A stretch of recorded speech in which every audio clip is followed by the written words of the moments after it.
Hello दोस्तों, मेरे YouTube channel Bolly Bio and Fact में आपका स्वागत है। आज हम एक ऐसी अदाकारा की बात करने जा रहे हैं जिन्होंने अपनी मेहनत और संघर्षों के बदौलत बॉलीवुड में अपना एक अलग मुकाम हासिल की। उनकी अदाकारी से सिने प्रेमियों ने उन्हें सर आंखों पर बिठाया। उनके फिल्मी सफर में मिली कामयाबी ने उन्हें जुबली गर्ल का तमगा दिला दिया। अब तो आप समझ ही गए होंगे कि हम बात कर रहे हैं 60 और 70 के दशक के मशहूर अभिनेत्री आशा पारेख जी का। लगभग 90 से ज़्यादा फिल्मों में अपने अभिनय का लोहा मनवाने वाली और बॉलीवुड पर 5 दशक तक राज करने वाली आशा पारेख के जन्मदिन पर उनसे जुड़ी कुछ तथ्यों एवं जानकारियों को साझा करेंगे। आशा पारेख जी आखिर इतनी बुलंदी पर पहुंचकर और लाखों दिलों की धड़कन होने के बावजूद भी तन्हा क्यों रह गई? आखिर कौन था वो इंसान जिसके प्यार को ना पाने की वजह से जिंदगी भर शादी नहीं की? साथ ही उनके जिंदगी के उतार चढ़ाव भरे सफ़र को भी जानेंगे। लेकिन उससे पहले अगर अभी तक आपने मेरे चैनल को सब्सक्राइब नहीं किया है तो जल्दी से सब्सक्राइब कर ले एवं बेल आइकन को दबाना ना भूलें ताकि ऐसी ही रोचक जानकारियां आपको मिलती रहें।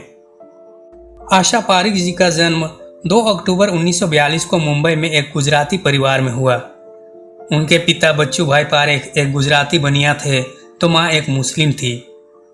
आशा पारेख की माँ ने उन्हें कम उम्र में ही नृत्य सीखने के लिए कई जगह पर भेजना शुरू कर दी। इसी क्रम में मशहूर शास्त्रीय नृत्य के गुरु पंडित बंसीलाल भारती से उन्होंने शिक्षा ली।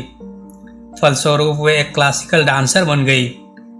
आशा जी कम उम्र से ही स्टेज शो और नृत्य प्रोग्राम करने लगी थी। इसी क्रम में मशहूर निर्देशक बिमल रॉय जी की नज़र उन पर पड़ी। वे उनके नृत्य को देखकर बहुत प्रभावित हुए और उन्हें फिल्मों में काम करने का ऑफर दिया, जिसे आशा जी ने तुरंत स्वीकार कर लिया। इस तरह महज 10 साल की उम्र में 1952 में फिल्म आसमान में एक बाल कलाकार के रूप में उन्होंने फिल्मों में कदम रखा। इसके बाद 1954 में बिमल रॉय के ही निर्देशन में आशा जी ने फिर से फिल्म बाप बेटी में काम की। लेकिन ये फिल्में ज़्यादा नहीं चली और आशा जी को सफलता हाथ नहीं लगी।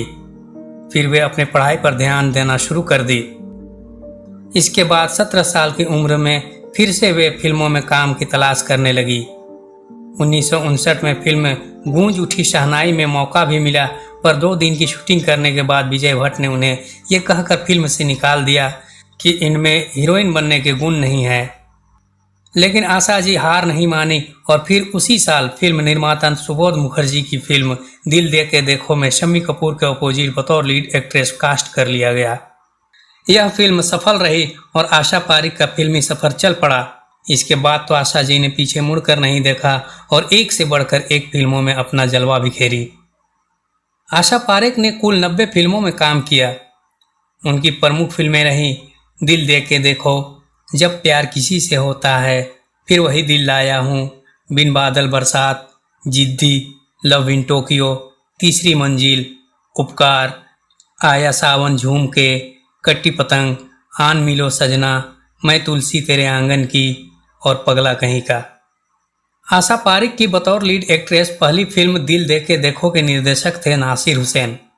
उन्हीं की रिकमेंडेशन पर यह फिल्म आशा जी को मिली थी। इसके बाद नासिर हुसैन के साथ आशा जी ने फिर वही दिल लाया हूँ, तीसरी मंजिल, बहारों के सपने, प्यार का मौसम और कारवां जैसी फिल्मों में काम किया। इसी दौरान नासिर जी और आशा पारेख के बीच नज़दीकियाँ बढ़ी।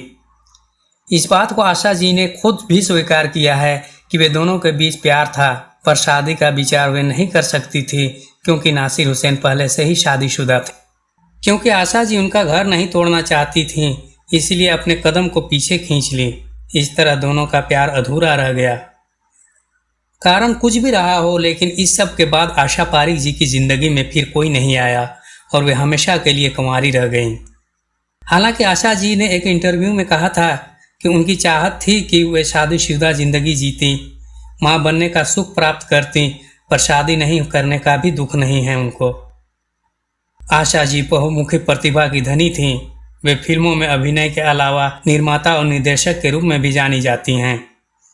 उन्होंने प्लाश के फूल, दाल में काला, कोरा कागज और पायल जैसी सीरियल का भी निर्माण किया।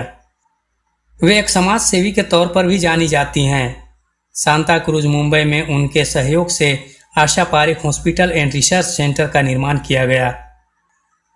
1971 में उन्हें फिल्म कटी पतंग के लिए सर्वश्रेष्ठ अभिनेत्री का फिल्म फेयर अवार्ड मिला। 1992 में भारत सरकार द्वारा पद्मश्री से नवाजा गया, तो वहीं 2002 में उन्हें film fair life time achievement award भी मिला।